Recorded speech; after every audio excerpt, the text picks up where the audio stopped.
Hey y'all, what's going on? This is the Cotton Candy Clouds podcast. Song of the day is What Are You Doing New Year's Eve by Nancy Wilson. I can't believe it.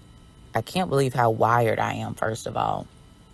I guess it's a lot of excitement in my head. I don't know. How y'all feeling about it? It's like 2025 was a short, not so necessarily sweet in terms of worldviews year, but it was dense. It was dense. So many things happened this year. And I don't even know where to begin. I mean, when I tell you the list is long and I couldn't even try to remember every single thing. I mean, you had the drone things going on that they didn't know what it was. And, you had these different deaths, tragic, up until even December. I mean, Angie Stone and D'Angelo died in the same year, which was insane. The war that's we on the precipice of war. It's like, what in the world is 2025? And then there were still so many beautiful things also that were happening. Even now, currently, we have the Buddhist monks walking at this point right now through Georgia, through probably, I think, Metro Atlanta at this point. And I don't know where they are in particular. Of course, you can check them out. I think it's Walk for Peace on different social media. But it's so many things that happened. And it's like, wow, here on the Cotton Candy Clouds podcast, I do believe that we've discussed it before. But I am a believer that, and I'm now a believer that the new year, the true year, or the true essence of a year starts in spring, okay?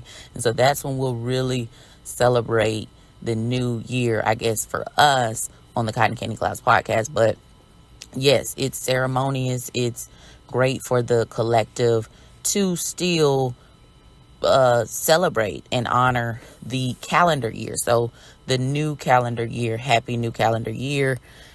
It's the Cotton Candy Clouds podcast. And remember, this podcast is a podcast that discusses a smorgasbord of topics with the myriad of theories and perspectives added with my interpretation of it all. I'm Fee, and thank you so much for listening to me. Okay, it is been a hell of a winter, especially where I'm at. It was doing what it's supposed to be doing at first, being cold, great, Winter is a time where you're supposed to be resting. Things do die and they do rest and they lie dormant. But being in the South, I guess, I don't know, Black woman Southern here, it just gets complicated because then it gets 70 degrees. Christmas was 70, like 2 degrees or something. And now we're back. It's like 20 something degrees. And it's like, okay, but this is, with this fluctuation of weather comes people be sick as a mug. And I hope y'all are out there doing all right. Make sure you covering your head, your chest, and your feet are warm. How was y'all's Christmas, by the way? Your Festivus or your Hanukkah, your Kwanzaa, was, whatever. How was it? Because I got to tell you, now, I try to get into the Christmas spirit with, the decor and mainly, though, the movies, of course. And I tried, I was trying to do some, Lifetime Hallmark movies. And it was like, okay, girl. And then, I did my classics. I tried to watch Jim Carrey's The Grinch or Polar Express. Wonderful movies, of course. But it still didn't quite hit. Now, Christmas Day, I was kind of in the spirit. I had a nice little new adventure of going to a dinner with Korean. And if you don't know, Korean is my mom. But anyway, so yeah, but after that, it was like once I got home, whatever, tried to, watch a few movies. I'm like, I don't know. It wasn't that it was bad necessarily, but the Christmas spirit just wasn't spiriting for me, comma. But how was it for y'all? Okay, because it was not hitting for nothing for some reason, but it's okay. We're making it through. This is the Cotton Candy Clouds podcast, and let's now take a little sec to talk about Incense of the season.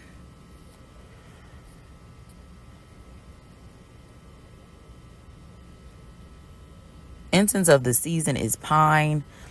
It is winter, and this is a cleansing incense. It's used as a protection through the winter season. It heightens spiritual awareness, it's strengthening, and it stimulates physical activity, as well as soothing and relaxing the respiratory system. And I think we could all use that. And I can't wait to get me some so I can experience all those juicy, great things.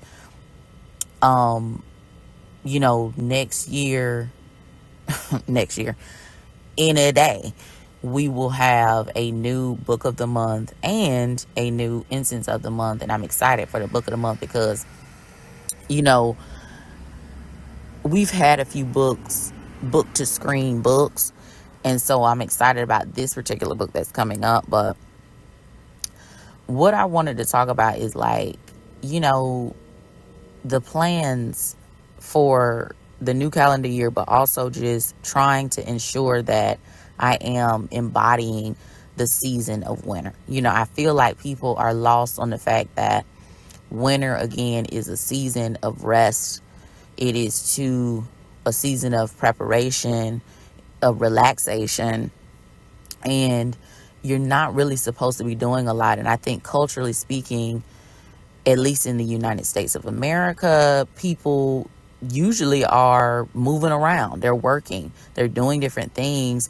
And it's kind of sad because it distracts you from that, I think, nature to time connection to do what you're supposed to do during the season, which is, again, resting for winter. So hopefully y'all are doing that. Even still, just like any other first of the month, because I do believe, you're supposed to spruce up your first of the month, do little things. I do have some things that, I do want to do for the first of the month. But I just I'm trying to get into, and I'm a lot better now. I'm trying to get into the habit of, treating January like, okay, it's just like, from November to December, it's a continue, if you will, but it's not quite the, true celebratory time frame to celebrate a new year, because again, everything is technically dead. Winter is a season of death, and it's rebirth that happens in spring. It's new life that happens in spring. And I think that's where we should focus as a collective. But if you don't, it's okay. I know a lot of people get caught up in the ceremony part of New Year's resolutions. Okay. And again, I think a resolution every first of the month, or resolutions throughout the year, of course, are important and you should do it. But I think sometimes people feel bad because they didn't do it. I don't know what year this was. It might have been like 3 or 4 years ago, because I think COVID kind of spruced it up. We still talking about COVID, Lord, but I think people were so trying to make sure the year improved that they got into these different cultural and ancestral and old time, what do you call it? Ritualistic things to do, sit under the table, eat the grapes, wear red underwear. Actually, I think it is, but wear different colors or whatever. And I think, that's cute. But again, this is not really the time to do all that. And I tell you what, when you do, at least from my perspective and what I have seen from other people online, is that when you do use winter as a time of rest, and when you do use spring as your time frame to celebrate a new year, it does seem to make your year better. Of course, you can't control your life to an extent, and of course you can't control different situations that can happen, because with what's going on, anything can happen. But I do appreciate and I love the fact that it does bring about a different spirit within you, I think. And you can really enjoy also. I feel like when you rest during winter and you make that your mindset, you become more appreciative, you become more grateful for things. You also seem to, at least from my perspective again, as you know, that's what we do here on the Cotton Getting Cops podcast, but you also start to kind of almost mentally clean and go through like different things. Like, so you basically do like a mental organization because you're resting, or you're supposed to, the different things within your life and in situations, and like it brings about a better experience for introspection, reflection, and learning from different things you've done throughout the year that you can do differently, or just learning in general or whatever. And it's like, okay, I see it. I confess that I haven't journaled, I think, any in December, and that's weird because it always happens. I swear, like certain things happen. It's almost like the universe forces me almost to rest, because I think for the past 2 years, matter of fact, I just, for some reason, I start to slow my journaling at a certain point in November. And I'm like, okay, gosh.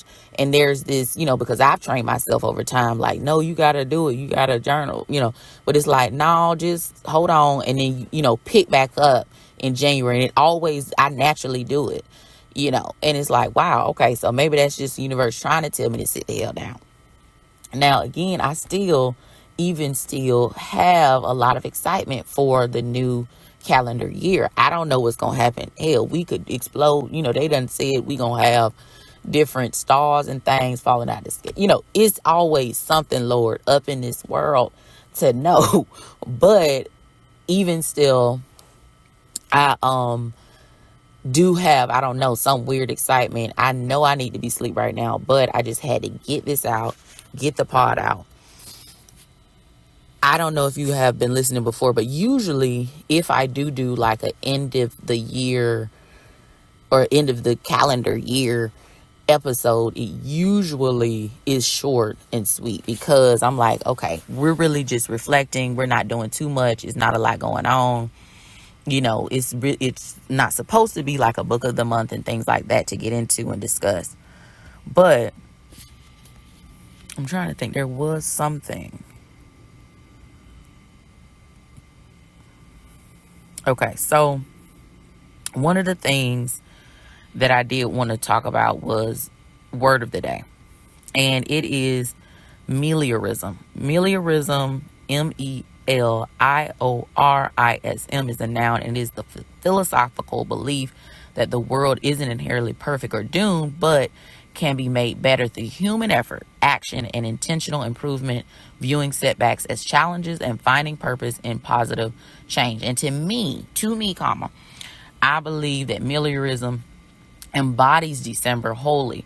I think, yes, we are supposed to be around family. Let's say you don't celebrate Christmas or anything, and you just, whatever, are alone, or whatever's going on where you're just not in the moment. I think togetherness. I think, again, that effort. I believe, action and intention to improve. Viewing, again, that reflection part, viewing setbacks and challenges, viewing setbacks as challenges and finding purpose in positive change. I think that's the thing that December should be, into January and flowing into February, so on and so forth, until March, and we're back at it, and that's when we really bloom as a people, and the environment, of course, nature itself. But meliorism is the way, and I think meliorism also is the idea that as you sit and reflect and do all these things, Hopecore, that's been something that I've been trying to, and I kind of fell off focusing on throughout the year, hopefully with different episodes you kind of could feel it at the end, or some boost of encouragement that, okay, yes, there are horrifying, terrible things that are happening, that do be happening and have happened since the beginning of time. And because of media and different things and exposure, we're so much more aware of everything. However, comma, there are great things to uphold. I think that's why the monks marching, and not necessarily marching in the literal sense, but marching as in the symbolicism of it all. They're walking through, these states to get to Washington, D.C. I think that is moving people and stuff, because it's like, it's a big brand of Hopecore, because, they're doing it for peace. They're doing it to ultimately speak about peace and hope and all those things. And even, when they're passing through, they do, they have their little schedule. I shouldn't say little schedule, but they have a schedule, because they can't really talk and everything the whole time. Child, they never get to Washington, D.C. But they do have moments where they schedule to, basically pray over people or meditate over people, talk with them. And I think that's beautiful. And I think it's just, human and a human emotional response to cry and just, be like, damn, like these folks, mind you, these people, again, we talked about it last episode. Some of them are barefoot or just bandaged up. It's like, what? Like, what are we doing? Like, but they're doing it just for on a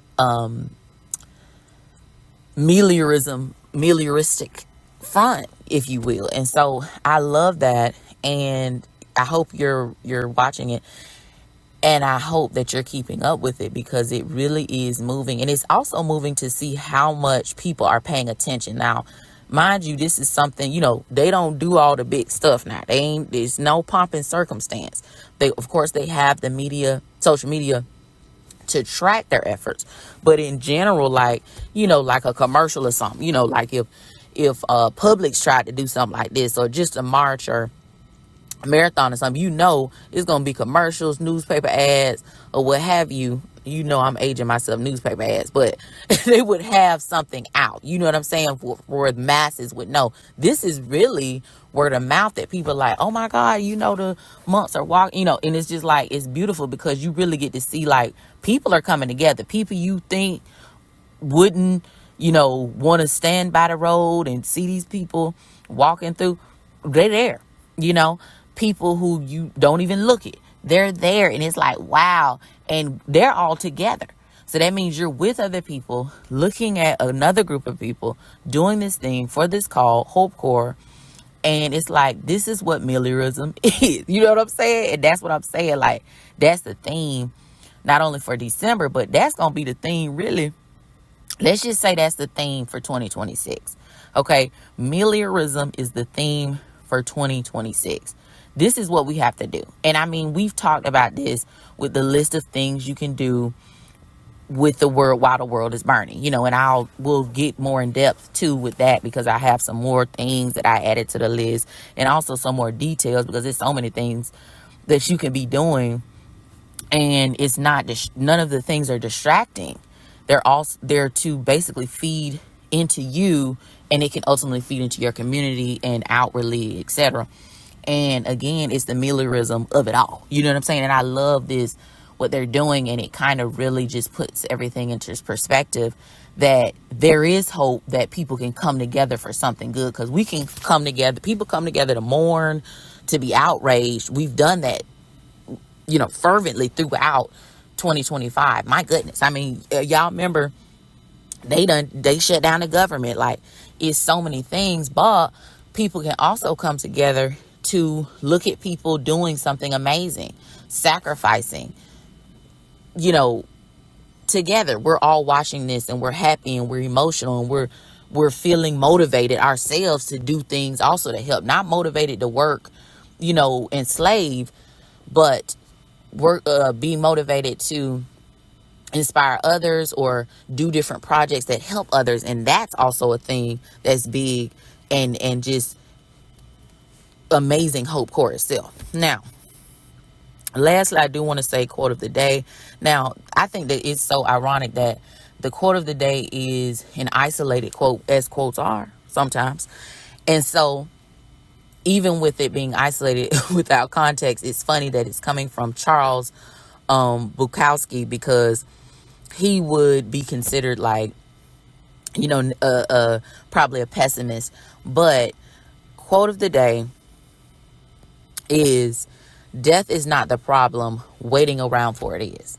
And I love that, because it's like, yes, death is going to come, and death could be considered a problem. It could be considered the worst thing that could happen. And sometimes, quote unquote, because of our humanity and because of the connections we made, it is sometimes the worst thing. But it's more so the idea that you're waiting for death and you're not doing anything. Again, you're not doing the reflections. You're not connecting with the peoples. You're not resting. Nothing is happening, but you're just waiting. And waiting is just so dangerous within itself that it becomes greater than death itself. I mean, is that not a powerful quote? So, again, the last episode of the years are usually short and sweet. And God knows the last few episodes I've been talking my butt off. I mean, it's so much stuff, you know what I'm saying? But we're going to get into it, because, again, we're still dealing with the energies, that have been going on, okay? We're still reflecting, okay? We're resting, okay? But this is the Cotton Candy Clouds podcast. Again, you can find articles and different postings, which I will be dropping on all social media platforms for the most part.